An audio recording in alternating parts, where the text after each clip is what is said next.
दोस्तों, आप सभी को मेरे YouTube चैनल में स्वागत है। चलिए एक दिल को छू जाने वाली कहानी शुरू करते हैं। देवर कैसे बना मेरा पति कहानी को शुरू से अंत तक सुनने बाद सब्सक्राइब करके बेल आइकन जरूर दबा देना।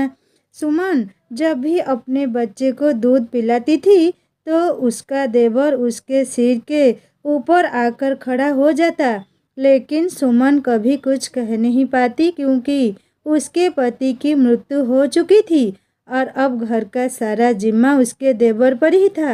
सुमन का देवर देखने में बहुत हैंडसम था, लेकिन सुमन ने कभी भी मर्यादा की सीमाएं लांघने की कोशिश नहीं की। वह हमेशा रिश्तों की गरिमा को ध्यान में रखते हुए खुद को पीछे ही रखती थी। एक रात जब दोनों ही घर पर अकेले थे और सुमन अपने बच्चे को दूध पिला रही थी, तभी उसका देवर कमरे में आ गया। उसने बच्चे को सुमन से लेकर गोद में ले लिया। सुमन देखने में बेहद सुंदर थी। उसकी खूबसूरती को देखकर उसके मम्मी पापा हमेशा चिंतित रहते थे कि कहीं उसकी सुंदरता पर कोई गलत नजर ना डाल दे। इसीलिए सुमन के मम्मी पापा ने 17 साल की उम्र से ही उसके लिए रिश्ते देखने शुरू कर दिए थे। मगर सुमन इतनी जल्दी शादी नहीं करना चाहती थी क्योंकि वह पहले से ही किसी को दिल दे बैठी थी। सुमन तरुण से प्रेम करती थी और उसी से शादी करना चाहती थी, लेकिन उसके मम्मी पापा को यह रिश्ता मंजूर नहीं था क्योंकि तरुण साधारण कद काठी का था और सुमन बेहद खूबसूरत था। सुमन के माता पिता उसके लिए हट्टा कट्टा अमीर और शानदार लड़का ढूंढ रहे थे, मगर तरुण उन्हें कमजोर और साधारण देखता था, जबकि ऐसा नहीं था। बस वे अपनी जीत थोपना चाहते थे। सुमन के पापा बहुत सख्त स्वभाव के थे। उन्होंने साफ कह दिया था कि अगर सुमन ने तरुण से शादी की तो मायके के दरवाजे हमेशा के लिए उसके लिए बंद हो जाएंगे। वहीं दूसरी ओर तरुण के घर वाले इस शादी से खुश थे। तरुण की मां मानती थी कि प्यार करना कोई गुनाह नहीं।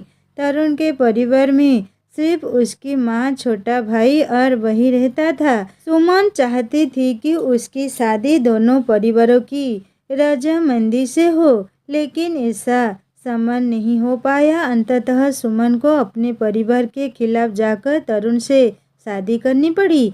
शादी के बाद जब सुमन अपने ससुराल पहुंची तो उसकी सास ने प्यार से समझाया, बिल्कुल भी परेशान मत होना बेटी, सब धीरे धीरे ठीक हो जाएगा।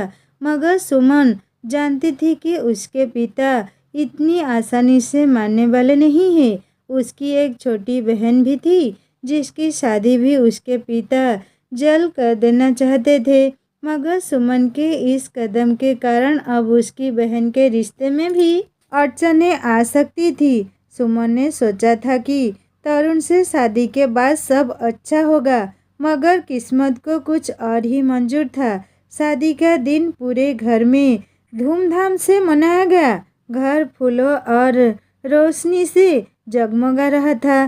सुमन की सास बहुत खुश थी और उन्होंने पूरी रस्म रिवाज से शादी करवाई थी, मगर सुमन के दिल में हल्की सी घबराहट बनी हुई थी। हर लड़की की तरह उसके मन में भी सवाल उठ रहे थे कि उसके ससुराल वाले कैसे होंगे। फिर भी वह मन को समझा रही थी कि जो भी होगा अच्छा ही होगा। तरुण का परिवार मिडिल क्लास का था, लेकिन बहुत ही प्यार करने वाला था। ससुराल पहुंचने पर सास और देवर ने सुमन का भव्य स्वागत किया। शादी का सपना तो पूरा हो गया था, मगर अब सुहाग रात की घड़ी आ चुकी थी। सुमन के दिल में भी अनगिनत अरमान पल रहे थे। जब वह अपने कमरे में जाने लगी तो सास ने उसे एक दूध का गिलास देते हुए कहा, बेटिया रानी, यह शुभ होता है। जब तरुण कमरे में आए तो तुम दोनों इसे साथ में पी लेना। सुमन मुस्कुराकर सिर हिला दी और कमरे में चली गई। कमरे में चारों ओर फूलों की सजावट थी।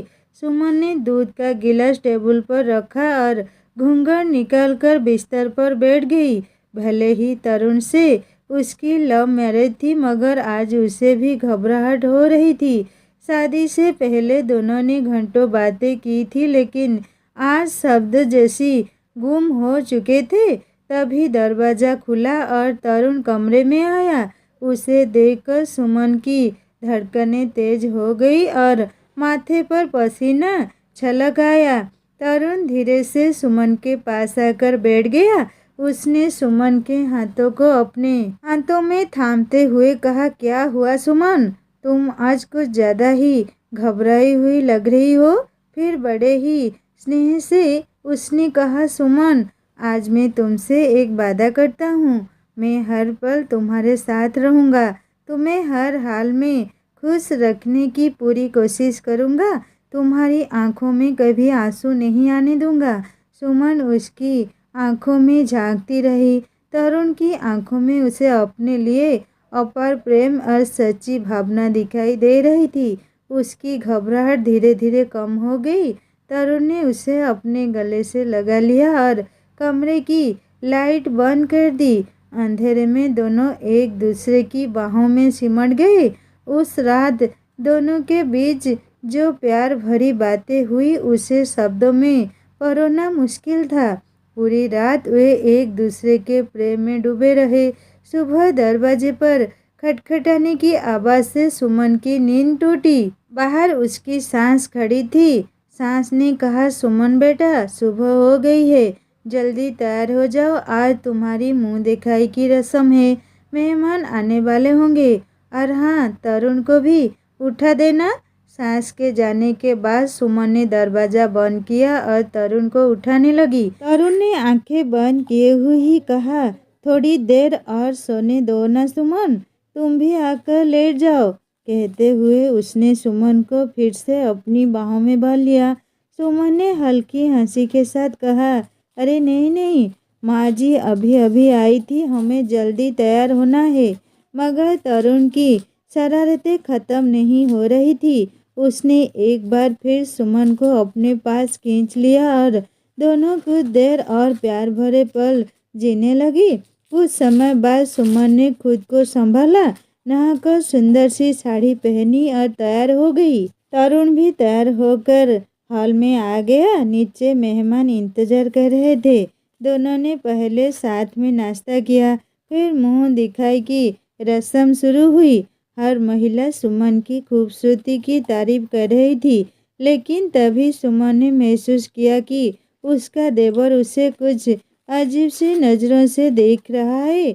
उसने मन ही मन इसे नज़रअंदाज किया। सोचा, शायद पहली बार देख रहा है, इसीलिए यूं देख रहा होगा।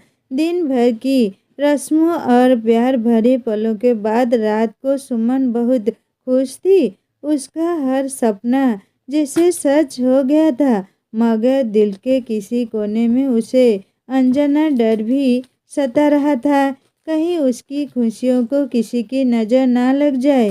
6 महीने बाद तरुण काम के सिलसिले में दूसरे शहर गया था, लेकिन रास्ते में उसका भयानक एक्सीडेंट हो गया।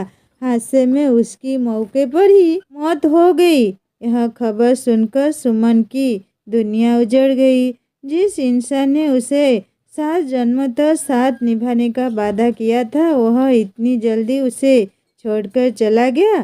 शाम को जब तरुण का शव घर आया तो सुमन खुद को संभाल नहीं पाई। उसकी सास भी बेटे का शव देखकर फूट फूट कर रोने लगी। सुमन के मम्मी पापा भी सब कुछ भुलाकर अंतिम संस्कार में पहुँचे। सुमन अपने मम्मी पापा से लिपट कर रोते हुए कहने लगी, आपके आशीर्वाद के बिना मेरी शादी पूरी नहीं हो पाई पापा। शायद इसीलिए माँ ने सुमन के सिर पर हाथ फेरते हुए कहा, नहीं बेटा, माँ बाप चाहे जितने भी नाराज हो, लेकिन अपने बच्चों को कभी बद्दुआ नहीं देते। यह सब तो भगवान की मर्जी है, जिसे कोई नहीं बदल सकता। फिर इसी तरह एक हफ्ता गुजर गया और सुमन के मम्मी पापा एक बार फिर से सुमन से मिलने उसके घर आ गए। तब सुमन अपने मम्मी पापा से मिलने के लिए अपने कमरे से बाहर निकलकर उनकी ओर जा रही थी कि तभी अचानक उसे चक्कर आ गया और वह बेहोश हो गई। जब सुमन की आंख खुली तो उसने अपने आप को अस्पताल में पाया। सुमन के होश में आते ही डॉक्टर उसे देखकर कहने लगी कि आज से आपको अपनी सेहत का और भी ज़्यादा ख्याल रखना पड़ेगा, क्योंकि अब आप माँ बनने वाली है। यह खबर सुनकर सुमन को तो यह भी समझ में नहीं आ रहा था कि वह खुश हो या दुखी। पहले तो वह खुश हुई, लेकिन फिर यह सोचकर उसे दुख भी हुआ कि उसके होने वाले बच्चे के सर पर उसके पिता का सहारा ही नहीं है। इस खबर से सुमन के मम्मी पापा भी उदास दिख रहे थे, लेकिन सुमन की सास यह खबर सुनकर बहुत खुश नजर आ रही थी। सुमन की सास उसे कहने लगी कि यह बच्चा मेरे बेटे की आखिरी निशानी है, तो तुम अपना और अपने आने वाले बच्चे का अच्छे से ख्याल रखो। फिर जब सुमन को अस्पताल से घर लाया गया तो उसकी सास ने उसकी नज़र उतारकर फिर से एक बार उसका बहुत अच्छे से स्वागत किया। इतने दिनों के बाद सास के चेहरे पर मुस्कुराहट देखकर सुमन भी अंदर से बहुत खुश हुई थी। लेकिन यह पल भर की खुशियाँ गम में बदल गई जब सुमन के मम्मी पापा उसे अपने साथ घर ले जाने के लिए आए थे। सुमन के मम्मी पापा कहने लगे कि तुम्हारी उम्र अभी बहुत ही छोटी है और तुम्हारे आगे पहाड़ जैसी जिंदगी अभी बाकी पड़ी है, जिसे अकेले गुजरना बहुत ही मुश्किल है। तुम यह बच्चा गिरवा दो, हम तुम्हारी फिर से एक अच्छे घर में शादी करवा देंगे। बच्चा गिरवा देने की बात सुनकर सुमन की सास का चेहरा उतर गया और वह कहने लगी कि यह बच्चा मेरे बेटे की आखिरी निशानी है। सुमन बेटा, इसे मत गिराना। अपनी सास का अपने बेटे के लिए प्यार देखकर सुमन के दिल में भी अपने बच्चे के लिए ममता जाग उठी और उसने अपने मम्मी पापा से कहा कि वह इस घर को छोड़कर कभी नहीं जाएगी। भले ही तरुण अब उसकी ज़िंदगी में नहीं रहा, लेकिन वह अपनी पूरी ज़िंदगी अपने आने वाले बच्चे के सहारे गुजारेगी। सुमन की यह बात सुनकर सुमन के पापा उस पर गुस्सा होने लगे और कहने लगे कि तू अभी छोटी है, तुझे अभी दुनिया की समझ नहीं है। एक अकेली औरत के लिए इतने छोटे से बच्चे को पालना बहुत मुश्किल होता है, और इस बच्चे का खर्चा, उसका पढ़ना लिखना, यह सब तुम अकेले कैसे कर पाओगी। यह सुनते ही सुमन की सास ने कहा, समधी जी, आप उसकी चिंता बिल्कुल मत करिए।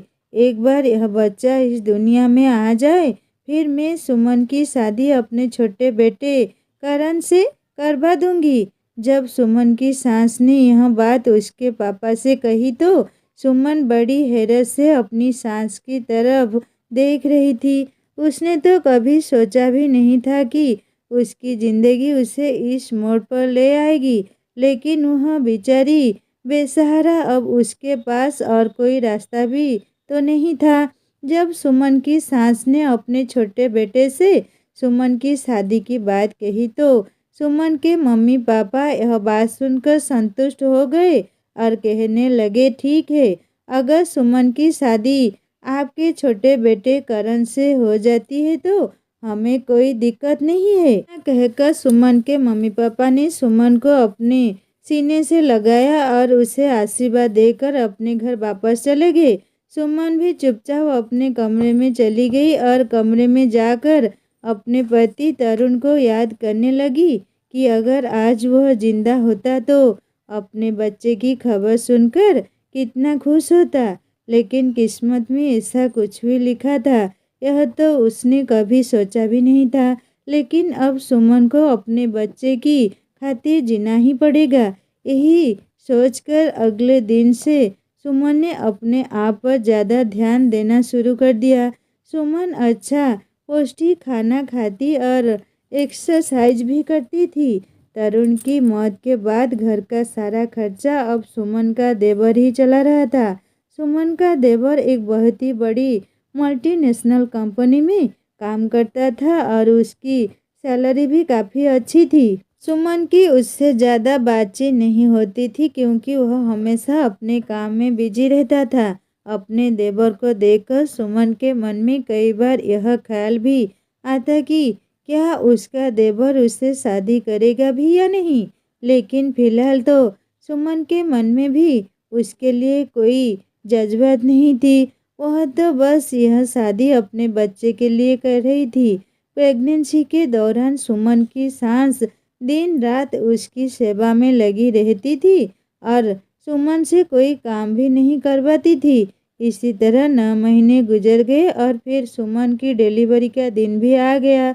सुमन ने एक बहुत ही प्यारे से बेटे को जन्म दिया और उस बच्चे को देखकर सुमन की सास तो इतनी खुश हो गई कि उन्होंने आस पड़ोस में दिल खोलकर मिठाइयाँ बांटी। जब सुमन को अस्पताल से घर लाया गया तो उसकी सास ने उसके स्वागत में कोई कमी नहीं छोड़ी। उन्होंने एक बार फिर से सुमन का और उसके बेटे का बहुत ही अच्छे से स्वागत किया। नाती की पैदाइश की खुशी में पूरा घर खुशियों से भर गया। सुमन के मम्मी पापा भी उसे मिलने के लिए सुमन के ससुराल आए गए और वह लोग भी सुमन के बेटे के लिए काफ़ी सारे खिलौने और ढेर सारे कपड़े लेकर आए थे, जिन्हें देखकर सुमन बहुत खुश हुई थी। यह सब देखकर सुमन फिर एक बार तरुण की याद में खो गई और सोचने लगी कि आज अगर तरुण जिंदा होते तो वह भी अपने बेटे के लिए इसी तरह ढेर सारे कपड़े और खिलौने लेकर आते। यही सोचकर सुमन की आंखों से आंसू आ गए, लेकिन उसने अपने बेटे के लिए एक बार फिर से अपने आप को संभाल लिया। सुमन के मम्मी पापा ने सुमन की सास से कहा कि अब सुमन की डिलीवरी हो चुकी है, तो अब जैसे आपने कहा था अब आपको अपने छोटे बेटे करण की शादी मेरी बेटी से करवा देनी चाहिए।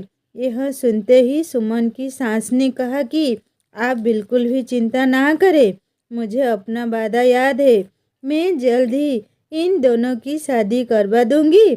दिन यूं ही गुजरते गए और अब सुमन को भी चिंता सताने लगी, कहीं करण इस शादी से इनकार ना कर दे, क्योंकि सुमन ने आज तक कभी भी उसके मुंह से शादी की बात नहीं सुनी थी। अगर करण शादी से पीछे हट गया तो वह कहाँ जाएगी और कौन उसे और उसके बच्चे को अपनाए। यही चिंता अब दिन रात सुमन को सताने लगी थी। फिर एक रात जब सुमन पानी पीने के लिए उठी तो उसने देखा कि सास के कमरे से किसी के बोलने की आवाज़ें आ रही थी। तो वह कमरे के नज़दीक पहुंची और उसने दरवाजे पर कान लगाकर सुना तो उसकी सास करण को सुमन से शादी करने के लिए कह रही थी, लेकिन करण शादी के लिए इनकार कर रहा था। करण अपनी माँ से कह रहा था कि वह तो सुमन को भाभी मानता है, तो फिर वह सुमन से शादी कैसे कर सकता है। लेकिन सुमन की सास अपने बेटे करण को सुमन से शादी करने के लिए मजबूर कर रही थी। सुमन की सास करण से कहने लगी कि अगर तुम उसे नहीं अपना लोगे तो वह मेरे तरुण की आखिरी निशानी को लेकर चली जाएगी और मैंने उसके मम्मी पापा को जुबान दी है कि मैं तुम दोनों की शादी करवाऊंगी।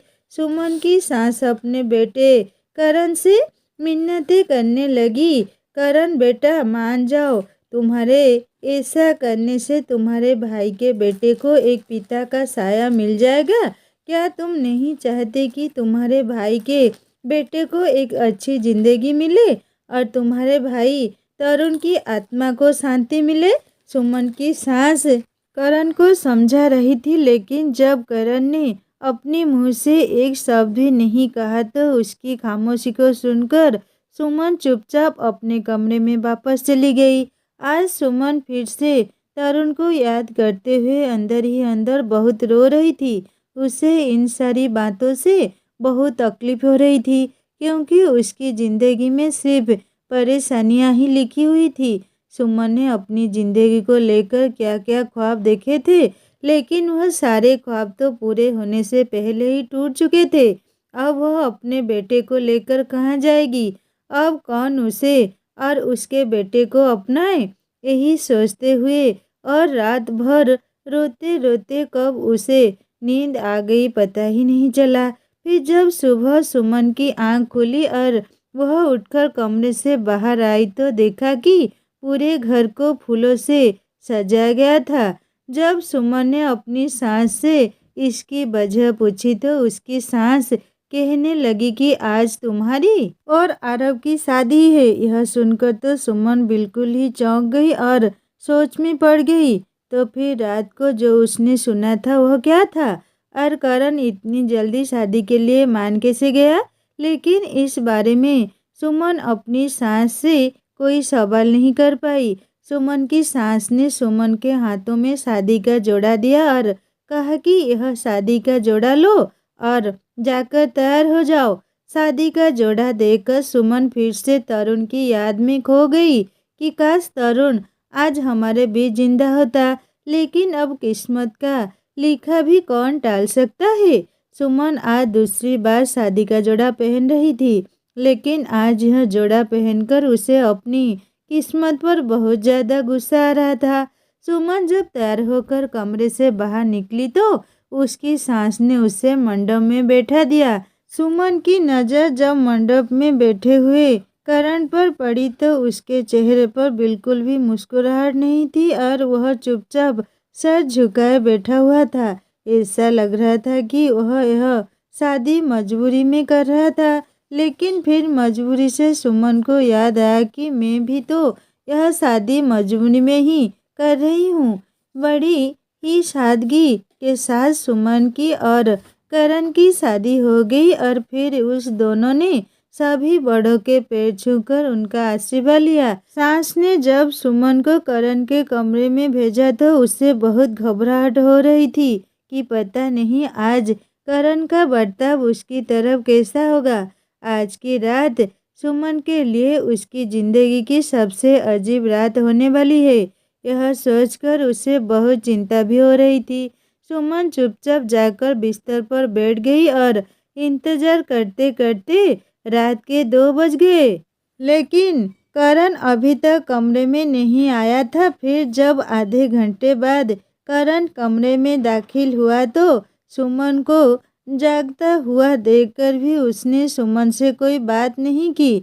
सुमन भी उससे कुछ ना बोली क्योंकि उसे भी बहुत उलझन हो रही थी, क्योंकि आज उनके बीच का रिश्ता बदल गया था।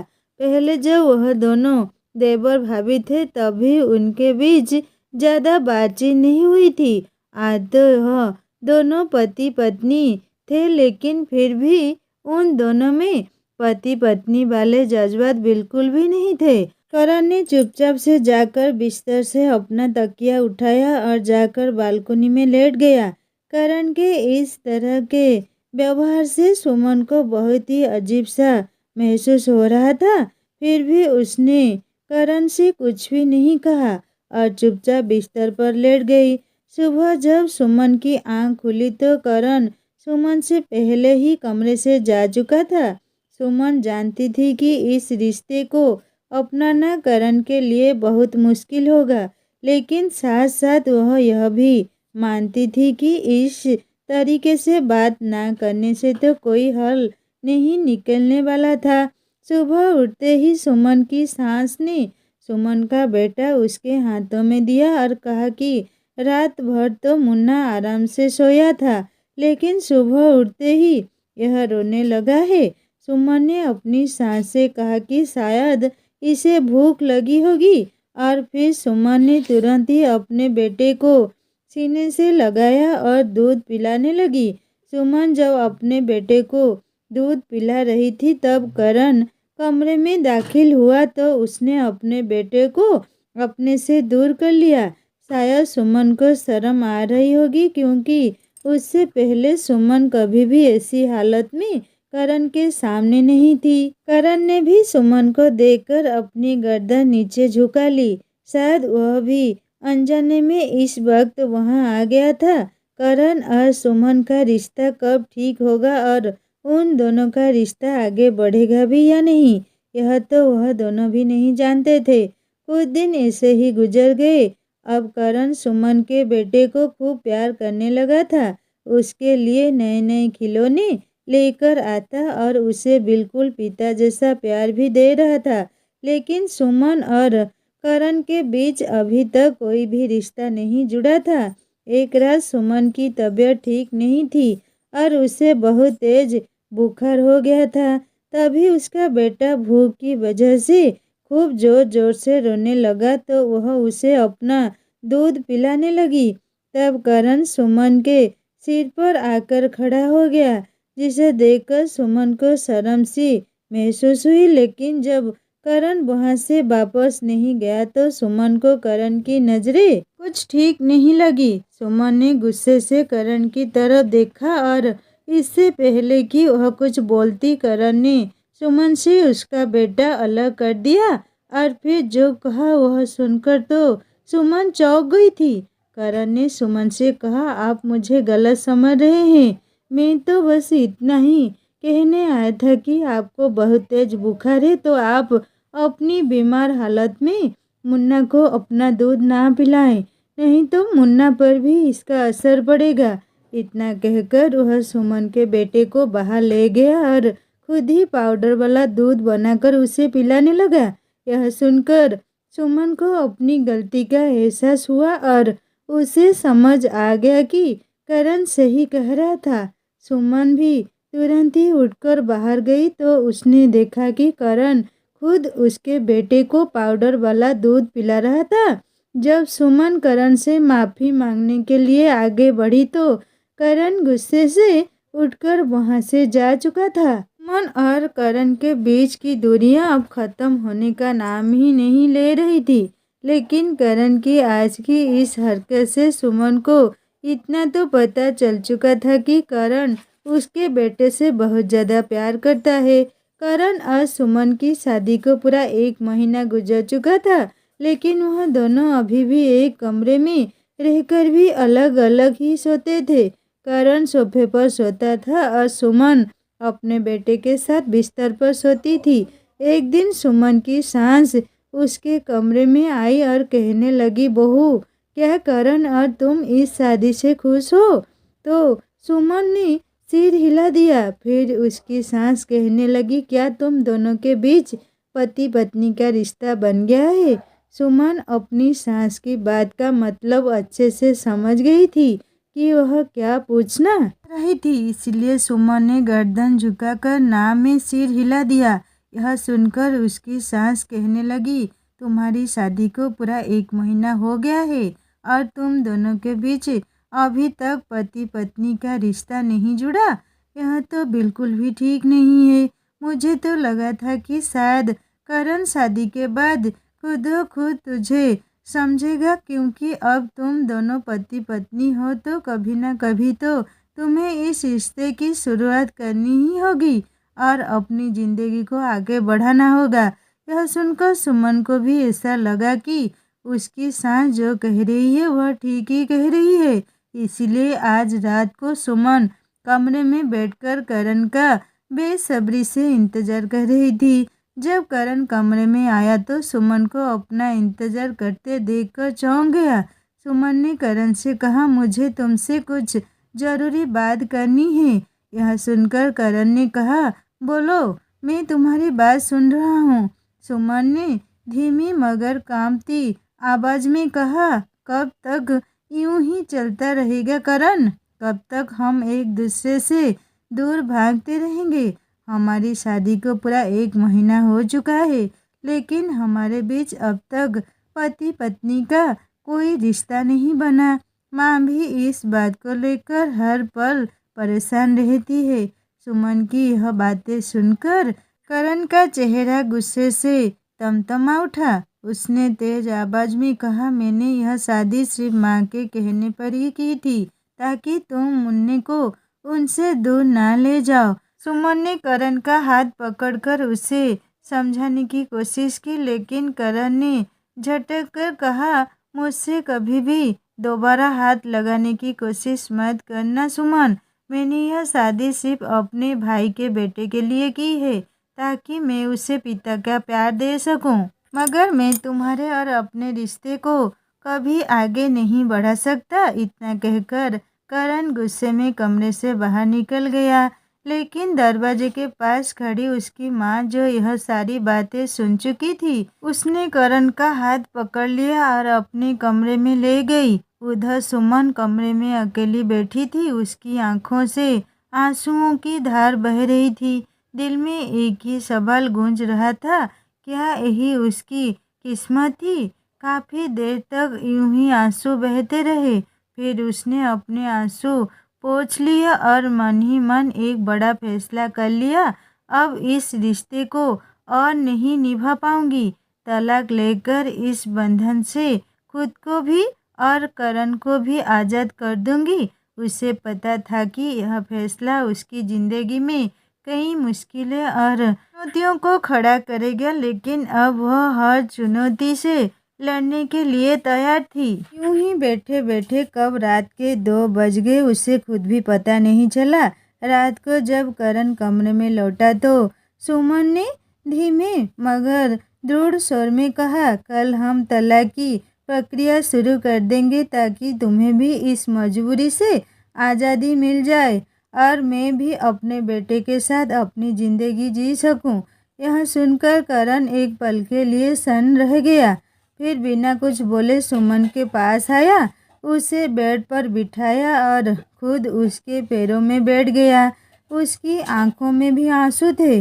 माफ़ कर दो सुमन, मुझसे बहुत बड़ी गलती हो गई है। करण की आवाज़ कांप रही थी। मैं जानता हूँ हमारी शादी किन हालातों में हुई थी। तुम मेरे भाई तरुण की पत्नी थी, मेरी भाभी हो, इसीलिए मैं इस रिश्ते को दिल से अपनाने की हिम्मत नहीं जुटा पाया, लेकिन मैं सचमुच कोशिश करूँगा। बस थोड़ा वक्त दो। सुमन कुछ समझ नहीं पा रही थी कि अचानक यह बदलाव कैसे आया। तभी उसने देखा कि करण के पीछे उसकी सांस खड़ी थी। सांस ने आगे बढ़कर सुमन का हाथ थामा और भावुक स्वर में बोली, सुमन बेटा, मेरी गलती थी, एक बार करण को मौका दे दो। मैं वादा करती हूँ कि आगे से तुम्हें कोई शिकायत नहीं होगी। करण ने सुमन का हाथ थामते हुए कहा, मैंने जो भी किया उसके लिए शर्मिंदा हूँ। बस मुझे थोड़ा समय दो। मैं तुम्हारा भरोसा फिर से जीतना चाहता हूँ। करण की आंखें भर आई थी। वो अपने भाई तरुण को याद करते हुए बोला, काश आज भाई तरुण जिंदा होते तो शायद यह दिन कभी देखने को नहीं मिलते। हम सब खुश रहते। तरुण का नाम सुनकर सुमन की आंखों में भी आंसू आ गए।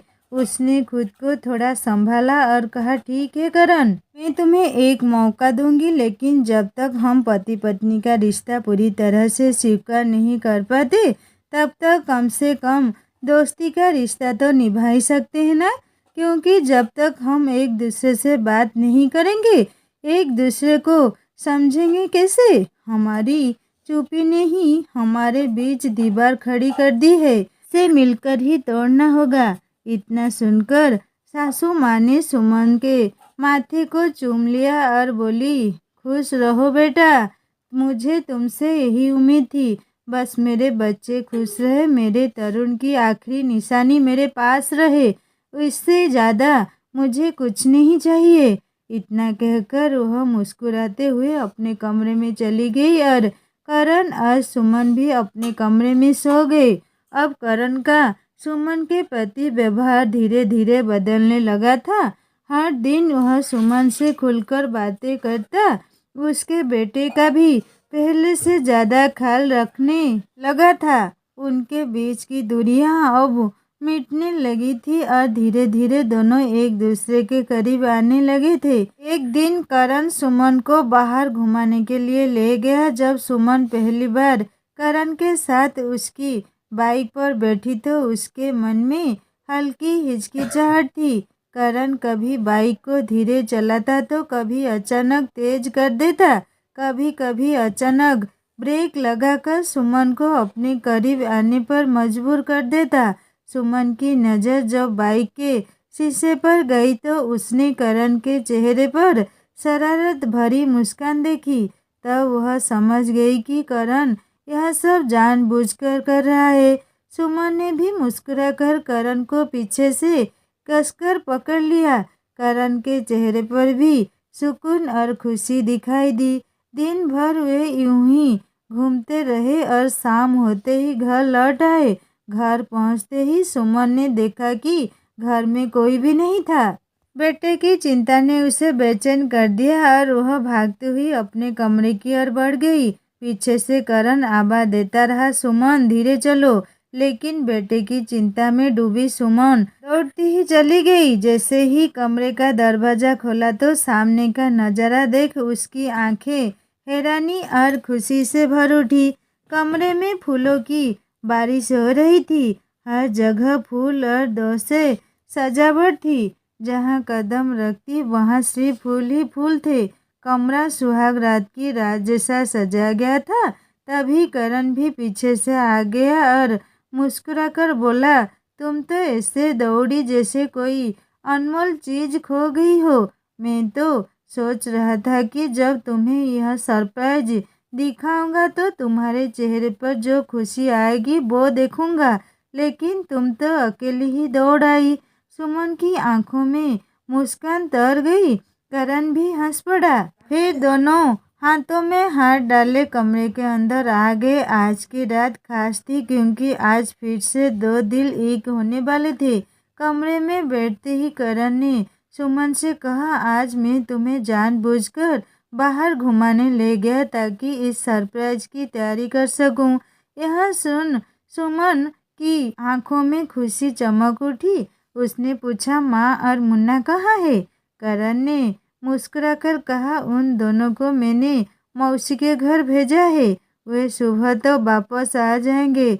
अब करण धीरे धीरे सुमन के करीब आ रहा था, लेकिन सुमन उसे हल्का धक्का देकर दूर भाग गई क्योंकि उसकी आंखों के इशारे करण के इरादों को समझा रहे थे। उनकी शादी को 2 महीने बीत चुके थे और आज उनके रिश्ते की असली शुरुआत होने वाली थी।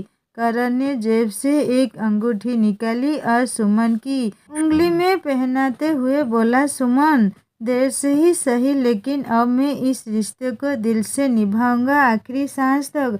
सुमन ने तुरंत उसके होंठों पर हाथ रख दिया। आज के बाद कभी भी मरने की बात मत करना। उसकी आंखें भीग गई।